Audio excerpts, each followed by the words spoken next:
राजस्थान में हर साल सैकड़ों करोड़ रुपए की लागत से चलने वाली पौधारोपण और वन विकास योजनाओं पर गंभीर सवाल खड़े होने लगे हैं। वन विभाग की एक आंतरिक जांच में कथित वित्तीय अनियमितताओं, फर्जी बिल, मनगढ़ंत रिकॉर्ड और फर्जी हस्ताक्षर और सार्वजनिक धन के दुरुपयोग के आरोप सामने आने के बाद भी मामला पिछले लगभग 15 महीनों से अंतिम निर्णय की प्रतीक्षा में है। उसी के ऊपर है ये रिपोर्ट। पौधारोपण और वन विकास के नाम पर राजस्थान में हर साल होने वाले करोड़ों रुपए के खर्च पर गंभीर प्रश्न चिन्ह लग गए हैं। वन विभाग की आंतरिक जांच में कथित भ्रष्टाचार और अनियमितताओं की परतें खुली है। इस मामले का केंद्र अलवर वन मंडल की राजगढ़ रेंज है, जहां साल 2023 से 24 के दौरान अग्रिम मृदा कार्य और पौधारोपण कार्य में लगभग 17 करोड़ रुपए की निकासी की जाँच की गयी। विभागीय दस्तावेज के अनुसार पहली जाँच रिपोर्ट ने कथित अनियमितताओं को गंभीर मानते हुए भ्रष्टाचार निरोधक ब्यूरो से जांच कराने की सिफारिश की थी।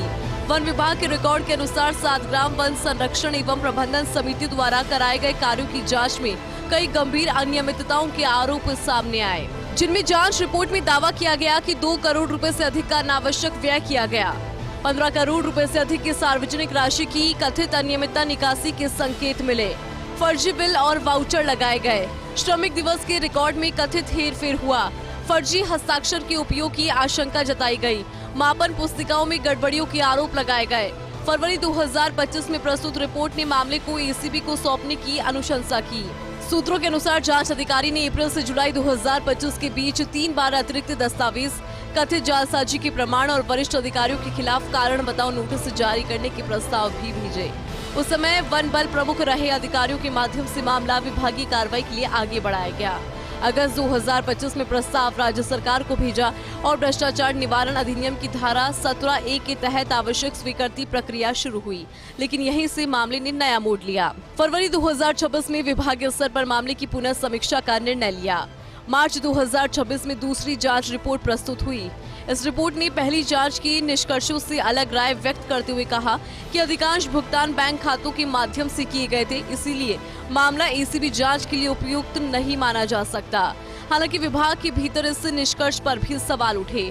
कुछ अधिकारियों का तर्क था कि केवल बैंक ट्रांसफर होना इस बात का प्रमाण नहीं है कि राशि वास्तविक लाभार्थियों या श्रमिकों तक ही पहुंची हो।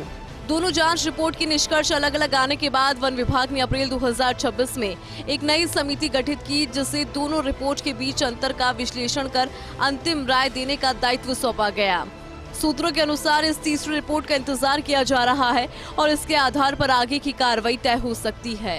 ये मामला आखिर महत्वपूर्ण क्यों है, इस पर बात करें तो दरअसल राजस्थान में CAMPA नाबार्ड समर्थित वानिकी योजनाएं, पर्यावरण वानिकी, घास भूमि विकास, पुनर्वनीकरण, जलवायु परिवर्तन शमन और अन्य पौधारोपण कार्यक्रम पर हर वर्ष सैकड़ों करोड़ रुपए खर्च किए जाते हैं, जिसमें कई योजनाओं को अंतर्राष्ट्रीय संस्थानों जैसे French development agency, Japan international corporation agency का सहयोग भी प्राप्त है।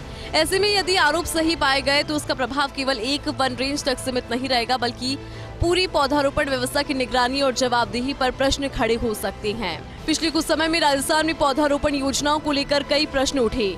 राष्ट्रीय हरित अधिकरण ने कोटा क्षेत्र में वनीकरण निधियों के उपयोग और पौधारोपण की सफलता दर पर सवाल दर्ज किए। वहीं विभिन्न जिलों में पौधारोपण आंकड़ों और जमीनी स्थिति को लेकर भी समय समय पर आरोप सामने आते रहे। इसी पृष्ठभूमि में अलवर का ये मामला और अधिक महत्वपूर्ण माना जा रहा है। अब पूरा मामला तीसरी जांच रिपोर्ट पर टिका है। यदि समिति पहली जांच के निष्कर्ष को सही मानती है तो एसीबी जांच का रास्ता खुल सकता है। वहीं यदि दूसरी जांच के निष्कर्ष को स्वीकार किया जाता है तो विभागीय स्तर पर ही मामला सीमित रह सकता है। फिलहाल सबसे बड़ा सवाल ये कि पौधारोपण और वन विकास कार्य में खर्च होने वाली सार्वजनिक धन की पारदर्शिता सुनिश्चित करने के लिए विभाग किस दिशा में आगे बढ़ता है और क्या लंबे समय से लंबित इस मामले में कोई निर्णायक कार्रवाई होती है। वन विभाग की पौधरोपण योजना में करोड़ों रुपए के घपले ने अरण्य भवन में हलचल मचाकर रख दी है। पूरे मामले की 2 जांच हो चुकी हैं। पहली जांच में जहां मामला एसीबी को देने को कहा गया, वहीं दूसरी जांच में ये मान्यता बदल दी गई। मामला जब उच्च स्तर पर पहुंचा तो अब तीसरी समिति बना करके एक बार फिर जांच शुरू की गई है, जो ये तय करेगी कि मामला एसीबी को दिया जाए या नहीं। लेकिन पूरे प्रकरण में नुकसान हुआ प्रदेश की हरित भावना को।